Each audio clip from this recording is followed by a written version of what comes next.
institución analítica. O si quieren, lazo. El lazo analítico. ¿Está? ¿Qué descubre Freud? Lacan, y que discute en esos textos.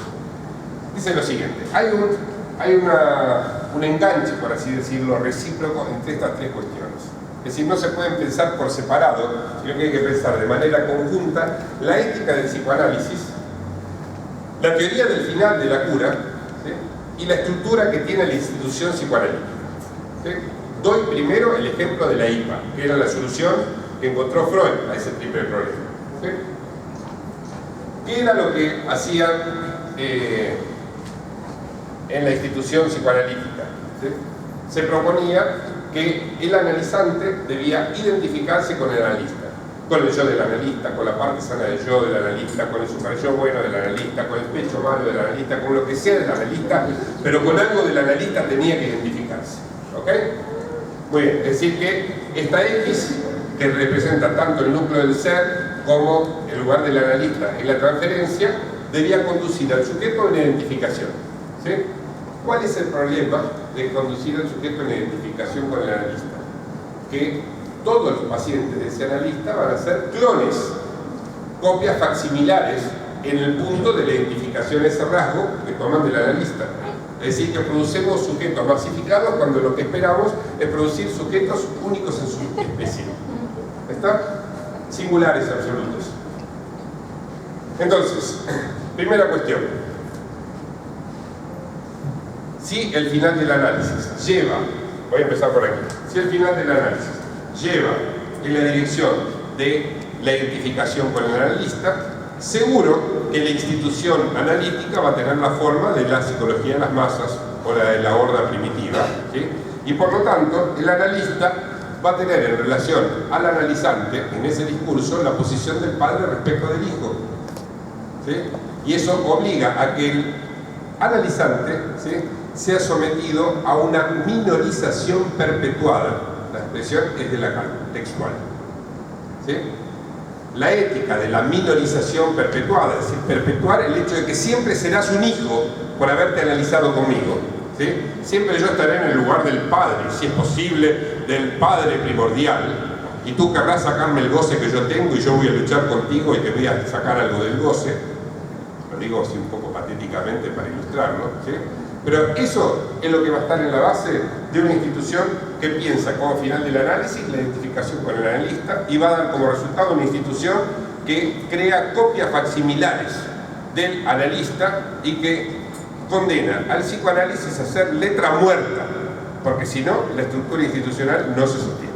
¿Está? ¿Ven cómo se juntan entre sí las tres cosas? ¿Sí? Si cambio una de las tres, cambio las otras dos. Por eso lo ilustro con una especie de nudo borromeo. ¿Sí? Si cambio una, tienen que cambiar las otras dos. Entonces Lacan, en 1956, se da cuenta de que este lazo es indisoluble, que una cosa no va sin las otras dos, y que la solución que encontró Freud, llamémosle a grosso modo la solución IPA, es inaceptable desde la perspectiva de que no hay correlación entre la función que tiene y el objetivo que busca cumplir el psicoanálisis. ¿Sí? Es una solución ridícula y por eso los dos textos ridiculizan a la IPA. ¿Sí? Son textos de ridiculización expresa de la IPA por mostrar el absurdo de que estén hechas para un objetivo y que terminen produciendo exactamente lo contrario de aquello para lo cual estaban supuestamente destinados. Les lleva 10 años, 11 años casi a Lacan encontrar una solución alternativa a este problema representado por los tres circulitos, ¿sí?, y que sea aceptable desde el punto de vista de la ética del psicoanálisis que él despeja un par de años después de sus escritos, su seminario 7. ¿Cuál es la solución Lacan? La solución Lacan se basa en desmontar este aparatito que surge del discurso del amo, ¿sí?, desmontar este pequeño aparato por medio de una sola operación. Porque si ustedes lo miran atentamente, Vieron que este era el padre y estos eran todos los hijos, y después vendrán los psicoanalistas nietos y los psicoanalistas bisnietos, ¿no? Y lo voy bajando así a propósito y lo pongo en este orden para que vean que hay también una cuestión de narcisismo de las jerarquías. Los de la primera generación están como por encima de los de la siguiente generación, que están un poco más degeneraditos, por no estar tan cerca del original, del padre primordial, ¿no? Como las fotocopiadoras. ¿Eh? Como las fotocopias. Exacto, si una copia de una copia ya no tiene tan buena calidad como la primera copia, etc., ¿no? Bueno, muy bien. ¿Qué es lo que, digamos, qué es lo que muestra esto? Que en esta forma de institución que se crea con esta lógica del discurso del amo, se confunde el grado con la jerarquía. ¿Sí? Si estoy en un segundo grado, mi jerarquía es menor. ¿Sí? ¿Por qué debería ser así? Entonces, ¿qué hace Lacan? Dice, pensemos una institución donde el grado no sea lo mismo que la jerarquía. Y eso es lo que propone como solución en el año 1967 en un texto que se llama Proposición del 9 de octubre de 1967 sobre el psicoanalista de la escuela. Lacan no era bueno para idear títulos así con gancho publicitario. Bueno, pero es un texto maravilloso. ¿Sí? Maravilloso desde el punto de vista de que después de 10 años encuentra una solución alternativa al problema que él mismo descubrió que existía en la IPA en el año 1956. ¿Sí? Entonces, ¿cómo lo resuelve Lacan? Dice, todo esto se basa en que yo puedo decidir qué es un psicoanalista. ¿Sí? ¿Cómo hago para decir qué es un psicoanalista? Es, yo, psicoanalista, te analicé a ti, y como yo soy un psicoanalista bárbaro, seguramente te analicé a ti bárbaramente bien. Entonces, si yo, que soy tu analista, digo que tú has hecho un análisis estupendo, tú ahora podrás ser un estupendo analista, porque lo digo yo. ¿Sí? Y a mí, ¿quién me autoriza a decir que yo soy un buen analista? Que yo me analicé con aquel otro que me dijo lo mismo a mí. La infatuación es generalizada. ¿Sí? Todos sabemos lo que es un psicoanalista y todos somos psicoanalistas geniales, ¿no? Está bárbaro eso, uno vive en un mundo feliz al estilo de Huxley, ¿no? Tenemos el soma, que era la droga generalizada. Bueno, aquí es la nominación por parte del analista me nombra a mí y yo encuentro la felicidad, ¿no? Mi analista me reconoce, dice que yo soy un buen analista, entonces soy feliz, realmente, y ahora puedo hacer felices a otros analistas. Yo también ridiculizo un poco porque esa estructura que tiene la IPA aún hoy en día, y no solamente la IPA, ¿sí? Porque hay un montón de lugares donde el psicoanálisis, aunque se llame lacaniano, sigue teniendo los mismos problemas. ¿Está? Así que no es que nosotros somos los buenos y nosotros somos los malos. ¿Está? Es una cuestión no de personas, sino de estructuras. ¿Ver dónde se sitúan estas estructuras que despejan Lacan o no? ¿Está? Bueno, sigo un poco adelante. Y después hacemos el intervalito. Entonces, rompiendo la homologación entre el grado y la jerarquía, ¿sí? Es decir, estar en un segundo grado no quiere decir estar más abajo en la jerarquía, tener una jerarquía más degradadita, digamos, ¿sí? Rompiendo esa distinción, podemos lograr que sea un enigma qué es un psicoanalista, ¿sí? Porque la nominación no la hace el analista hacia su analizante, que se analizó con él, ¿sí?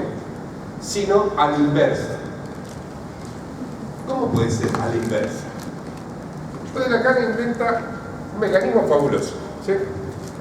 Dice, yo no sé lo que es un psicoanalista, pero supongamos, ¿sí? Que alguien pueda demostrar que se analizó. Entonces, hubo analista allí. ¿Se entiende? Vení, tú, ¿cuál es tu nombre? Norberto. Viene Norberto, se tira el IVA, no sé qué, sale después de algunos años y demuestra públicamente ante todos ustedes que hizo un análisis. ¿Sí? Entonces, él demuestra que yo fui su analista.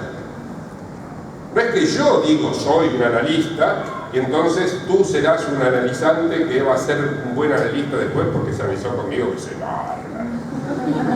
¿no? Es él me nombra a mí como analista que fue de su experiencia. O sea, una vez que yo ya no soy más analista. ¿Sí?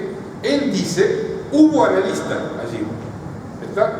Y entonces, de esa manera, se rompe la equiparación entre el grado y la jerarquía, porque él me nomina a mí. Él, que es de segunda, ¿sí?, me denomina a mí que estoy en la primera generación. ¿Se entiende? Esa inversión es la base de la solución Lacan.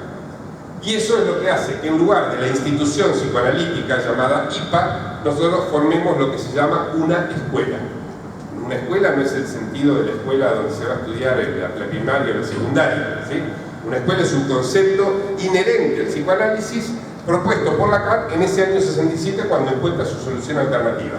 En realidad lo propone en el 64 sin saber todavía cómo lo iba a arreglar ese problema. ¿Sí? Le lleva 3 años más todavía resolver ese problema y finalmente lo hace en el año 67.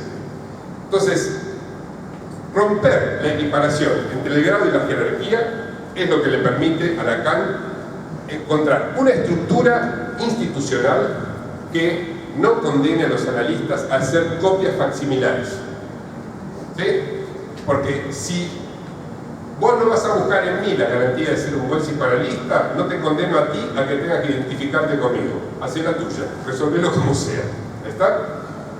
Tal vez yo busque identificarme contigo al final, ¿sí? Para ver cómo hiciste para llevar tu análisis hasta el final. ¿Se entiende? Esto rompe de esa manera con la infatuación del psicoanalista que está en el lugar del padre primordial, ¿sí? Por lo tanto, rompe con esta estructura, ¿sí? Porque esta estructura es unidireccional. Y aquí, la que estamos proponiendo, está al revés, ¿sí? Ya no tiene esta estructura, y por lo tanto, la ética que vincula al analizante con el analista en la experiencia tampoco es una ética de la minorización perpetuada. ¿Por qué? Porque el analista ya no va a estar en el lugar del padre. ¿Ven cómo cambian las 3 cosas al mismo tiempo? Cambiando una sola pieza, ¿sí? Es la de la diferencia entre jerarquía y grado, ¿sí? Si yo rompo la equiparación entre jerarquía y grado, entonces cambian las 3 cosas al mismo tiempo. Es otra la ética del psicoanálisis, es otra la teoría del final del análisis, ya no tiene por qué ser identificarme con el analista, y es otra la forma que toma la institución psicoanalítica. Bueno, esa forma que toma y que Lacan estudió y desarrolló, etc., es lo que conceptualmente llamamos escuela, con mayúscula. En el año 56 y de ahí en adelante, Lacan ironizó con respecto a la IPA en muchísimas ocasiones. Tanto va el cántaro a la fuente que al final se rompe. En el 64, el 63 lo echaron. ¿Sí? Lo echaron directamente, ya no soportaban más a Lacan.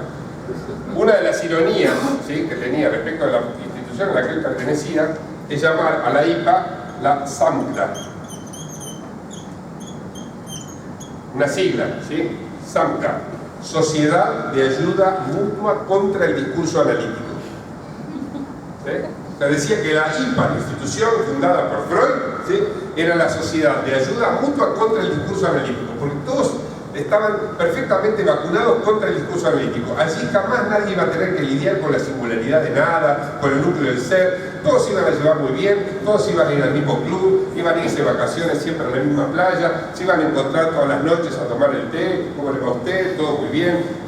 A veces se podían confundir de esposa, porque como todos llevaban todos tenían la misma barba y el mismo traje, entonces a veces se confundían los pasteles, pero bueno, digamos, ese era un mal menor. Por lo demás, digamos, se llevaban todo muy bien. Nada que ver con las pasiones que hay en una escuela, ¿sí? En una escuela. Porque, ¿qué pasa en una escuela? En una escuela nadie sabe lo que es un psicoanalista, ¿sí? Yo me encuentro, supongamos que todos nosotros formáramos una escuela en sentido de Lacan, ¿no? Si estamos en una escuela en sentido de Lacan, yo no sé si él, por ejemplo, el de los anteojitos, tiene eso, ahí está. Si él, el de los anteojitos, es un psicoanalista. Capaz que sí, capaz que no. ¿Sí? Porque entra a la escuela figurando como un analista practicante. Pero que practica el análisis no quiere decir que sea analista. ¿Sí? Yo puedo decir, yo practico el psicoanálisis, pero no, me autorizo a mí mismo a hacer la práctica, que tiene que ver con lo que vos decías, pero eso no quiere decir que haya analista en cada uno de los análisis que yo estoy llevando a cabo. Solamente lo puedo demostrar en el caso, por ejemplo, de que él termine su análisis, lo demuestra en la comunidad de la escuela, todo el mundo está de acuerdo con eso y entonces pueden decir, ah, acá hubo analista, ¿sí? A posteriori. ¿Está? Entonces, el analista se autoriza de sí mismo, ¿sí? Es cierto eso, se autoriza a practicar, ¿sí? pero no puede jamás decir yo soy analista, ¿sí? Porque para eso debería saber cuál es la respuesta a la pregunta ¿qué es un psicoanalista? Si sabe cuál es la respuesta, vuelve al esquema de la IPA. ¿Sí? Un psicoanalista es alguien que se ha analizado, con alguien que se analizó, con alguien que se analizó, con alguien que se analizó, con Freud. ¿Sí? Es decir, alguien que está en algún lugar de las ramas de ese frondoso árbol cuyo tronco es Freud. ¿Está? Si no quiere caer en la letra muerta que Lacan denunció respecto de la obra freudiana, va a tener que dar lugar a un lenguaje no rígido y para eso es necesario mantener el enigma de qué es un psicoanalista. Es como cuando a Borges le preguntaban, ¿eres Borges? A veces. Sí. Sí, sí. No hay una esencia del psicoanalista, ¿sí? No hay una definición del psicoanalista, ¿sí? ¿Yo puedo decir soy psicoanalista? No, yo practico el psicoanálisis, ¿sí? A veces con algún paciente soy analista, con algunas sesiones sí, otras no. A veces tengo un buen día y con la mayoría de mis pacientes he sido analista, ¿sí? Yo qué sé, ¿ok? Pero practico el psicoanálisis, me rijo por sus principios y no me creo ser un psicoanalista. ¿Está? En esa medida soy lacaniano. En esa medida puedo funcionar con otros en una escuela. Si no, aunque me diga lacaniano, soy de la IPA. ¿Se entiende? ¿Sería psicoanalista TIP? ¿Cómo? ¿Psicoanalista TIP? ¿Quiénes? Vanidosos, infatuados, presuntuosos. ¿Quiénes? Los de la IPA. No, pero de los lacanianos también hay. Por eso digo, no tiene que ver con si son los buenos o los malos. ¿Sí? La cuestión es si están en una estructura que sostiene la ética de la minorización perpetuada, el final del análisis como identificación con algo del analista y la estructura tipo piramidal, facsimilar de los psicoanalistas, o no. ¿Sí? O rompen la identificación entre grados y jerarquía, lo cual impide la infatuación, ¿sí? Impide por principio la infatuación, y a partir de ese momento el autorizarse a sí mismo es absolutamente secundario. Lo que importa es que diga, ¿ha habido analista, algún analizante que yo haya analizado? Nada más. ¿Está? Es al revés. Entonces, la escuela, en el sentido de Lacan, es una escuela que se funda alrededor de que ¿qué es un analista? Es una pregunta sin respuesta, pero que todos intentamos responder en cada caso, con cada analizante. ¿Está? Y eso viene con lo mismo de que el analista es una función y no una persona. Sí, sí, es mucho más delicado y más fino que esto, pero digamos, sin eso que vos estás diciendo sería imposible plantearse esto. Sí, tal cual. Bueno, hacemos un pequeño intervalo ahora y retomamos en 10 minutos o 15 minutos. ¿Querías decir algo? Sí, solamente para un anuncio. La nueva escuela lacaniana invita a interesados a participar en la nueva maestría que se va a abrir el próximo año en la Ciudad de México. Bueno, por nuestro producto, Cetilesa. Y bien, a los que están en formación, los esperamos en 2016 con nuestro amigo Gerardo en Brasil. Estaremos el inconsciente y el cuerpo hablante. Están invitados todos y adelante. Bueno, ¿para qué hora retomamos? 15 minutos. En 15 minutos retomamos. ¿Ustedes darían la información? Sí, yo lo voy a tener a la mano.